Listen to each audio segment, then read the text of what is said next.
Ayan po. Yan po yung makikita niyo sa lobby.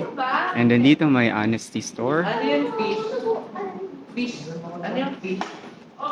Honesty store po. Ayan.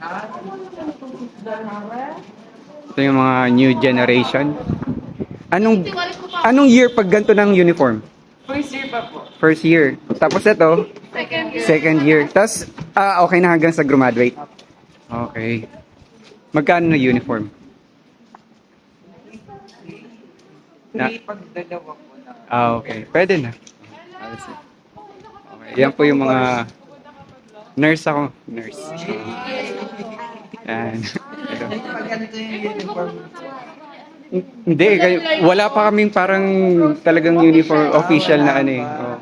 Kaya kanya-kanya kami yung bili. So yan. Honesty store.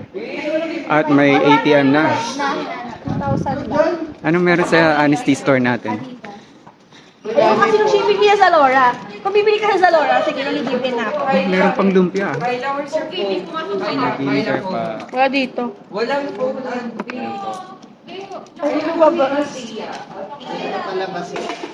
Ito po ni Altia. Tiya. No, ano po kasi magkatitid ng putas. Magaling mo na lang kasi. 10 minutes daw. Kailan nag-start tong honesty store? Last year. Last year. Sino ang nagmamanage talaga? Cards po. Okay. Eh di ibig sabihin, mabait ang mga estudyante. Hanggang ngayon, na dito eh. Hindi po naluluto. Hindi na nalugi, oh. Oh, di ba? May lumpia. So, yan. Dito mo lang ihulog. That is the hard one.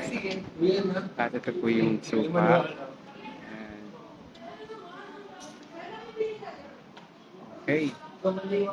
Solve. Dito yung paglabas. Ito na. Ang MAC Church.